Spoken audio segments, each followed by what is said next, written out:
سنريهم آياتنا في الآفاق وفي أنفسهم حتى يتبين لهم أنه الحق أولم يكف بربك أنه على كل شيء شهيد. We will show them our signs in the horizons and within themselves until it becomes clear to them that it is the truth. But is it not sufficient concerning your Lord that He is over all things a witness?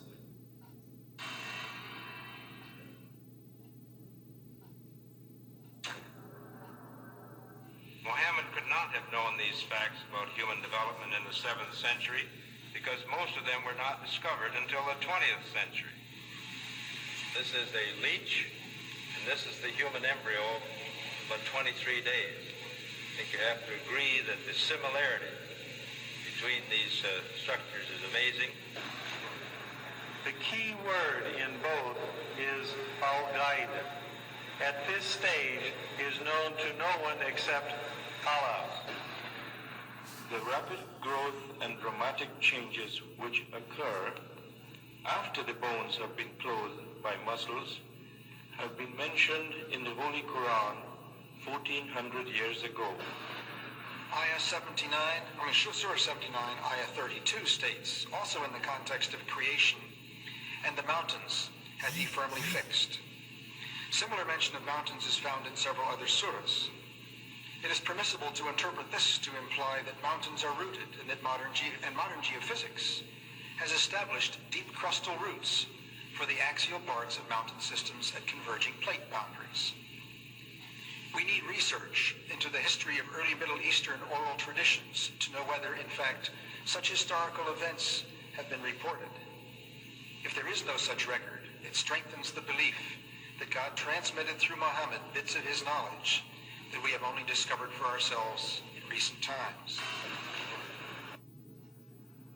Thinking of many of these questions and thinking where Muhammad came from, he was after all a Bedouin. I think it is almost impossible that he could have known about things like the common origin of the universe, because scientists have only found out within the last few years, with very complicated and advanced technological methods, that this is the case. Somebody who did not know something about nuclear physics 1400 years ago could not, I think, be in a position to find out from his own mind, for instance, that the earth and the heavens had the same origin, or many other of the questions that we have discussed here. In a relatively few ayah is contained a rather comprehensive description of human development from the time of commingling of the gametes through organogenesis. No such distinct and complete record of human development, such as classification, terminology, and description, existed previously.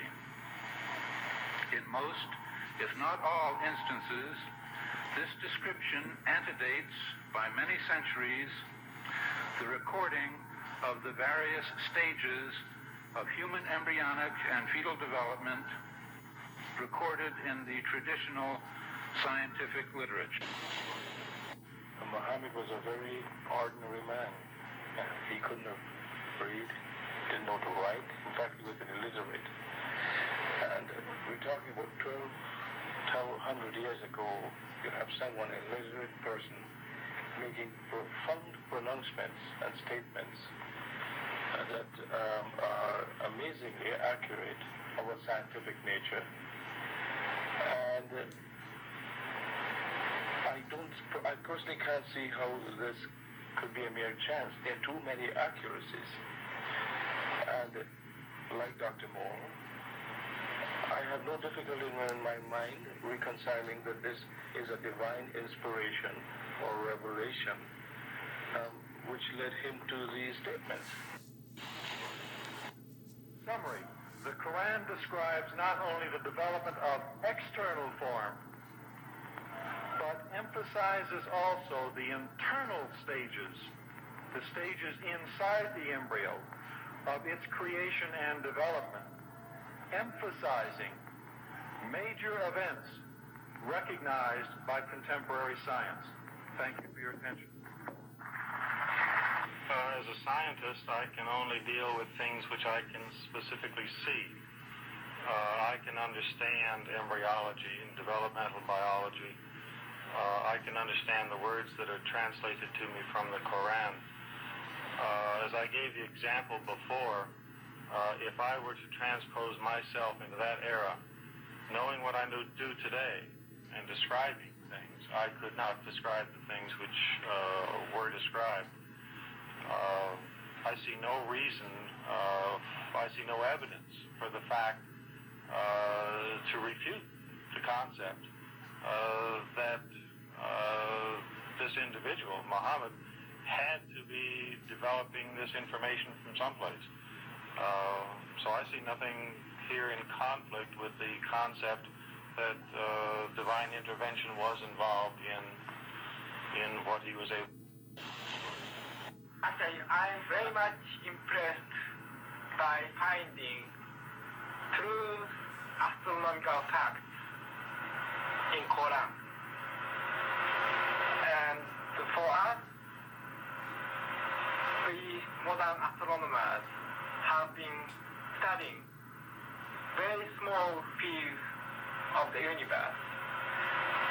We concentrated our efforts for understanding of very small parts, because by using telescope, we can see only a very few parts of the sky without thinking whole the universe. So by reading Quran and by answering to your questions, I think I can find my future way for investigation of the universe. And then when I was maybe about 1/3 in Quran, I remember telling my wife, you know, this Muhammad, he must have been a very smart, very intelligent man, because this book is very clear, very logical, very easy to follow, and there are no contradictions. But then as I read later, I suddenly saw a scientific fact which I knew was only discovered in the 20th century. So immediately I saw that Muhammad is not the author of the Quran. That Muhammad is a messenger sent by God to give the Quran to mankind. I saw, MashaAllah, Muhammad Rasulullah.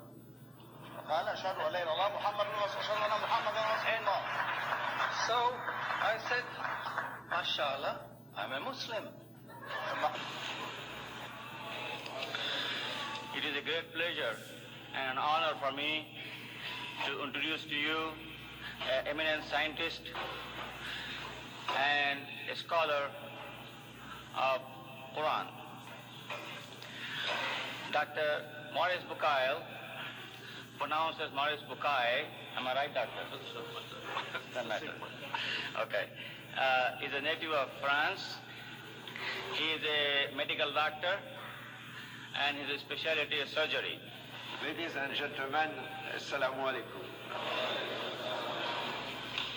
There is no human work prior to modern times that contains statements which were equally in advance of the state of knowledge at the time they appeared, and which might be compared to the Quran. 1,400 years ago, when the world was immersed in darkness, the Quran was revealed, which brought light to a beleaguered world. And whereas the earlier books came with many scientific mistakes due to the hand of man having delved into them, the Quran had none of these contradictions. The world thought there could be no reconciliation between religion and science. But the Quran mentioned many scientific facts in great detail, like how a human being developed in the mother's womb, and described other scientific facts which amaze the world's renowned scientists and scientific community.